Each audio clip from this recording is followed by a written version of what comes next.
Ipinagmalaki ng pamahalaan ng United Arab Emirates ang magandang serbisyo at malaking kontribusyon ng mga Pilipino sa ekonomiya ng kanilang bansa. Ito ang ipinahayag ni Pangulong Ferdinand Marcos Jr.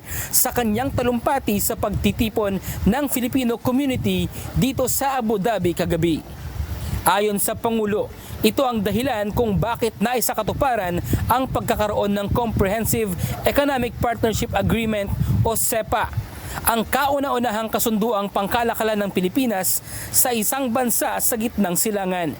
Ang kanilang sinasabi, kung hindi sa mga Pilipino na tumulong sa amin dito sa UAE, ay hindi po naging mayaman ang UAE kagaya ng ganito.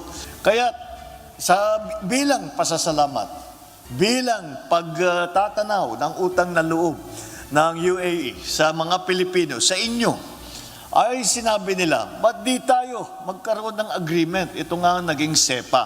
At dahil dyan, marami po tayong pag-uugnay sa UAE, sa trade, sa exchanges, sa people-to-people na pagkikilala.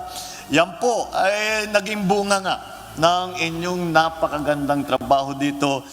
Bukod sa CEPA, lumagda rin ang Pilipinas ng isang Memorandum of Agreement on Defense Cooperation upang palakasin ang ugnayan ng pangsiguridad na aniya ay mahalagang sangkap para sa ikauunlad ng bansa. Ayon kay Pangulong Marcos, malaki ang maitutulong ng mga kasunduang nilagdaan sa pagitan ng Pilipinas at UAE dahil ito ang simula ng mas malaking oportunidad para sa mga Pilipino at sa buong ekonomiya ng bansa na makapasok sa trade market ng Middle East. Samantala, ipinaliwanag ni Acting Secretary Dave Gomez ng Presidential Communications Office ang magandang benepisyo ng bagong trade agreement sa mga Pilipino. Ang pinaka-implikasyonan para sa atin mga kababayan, yung taripa ng mga ini-export natin dito. Karamihan dyan magiging zero tariff na, no?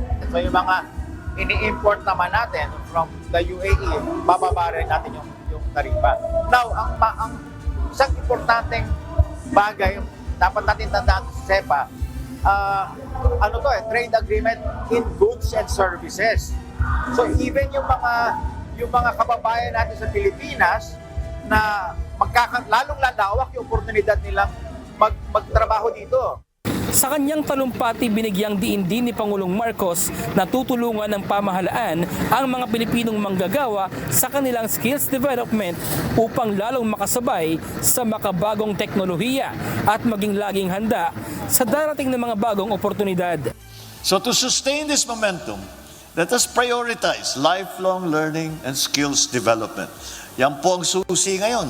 Dahil marami pong dumarating na mga bagong teknolohiya, ay hindi po kailangan tayo matuto. Kailangan patuloy ang pag-aaral natin para lahat ng kahit na anong bagong dumadating na bagong trabaho ay tayo ay handa.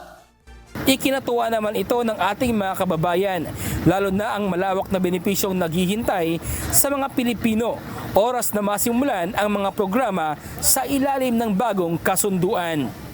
When we say there's a free trade, not really free trade, but the economic partnership, talagang everything will be documented, everything will be put in place, may framework, madali para sa atin, everybody will be protected.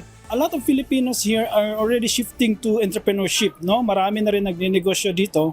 And we have seen this free trade agreement between the UAE and Philippines as an opportunity, no? The President also mentioned about trainings, about skills development, and exchange ng people movement, no? Magandang opportunity yun kasi it will bring the Philippine products, skills, and talent to the global stage, no?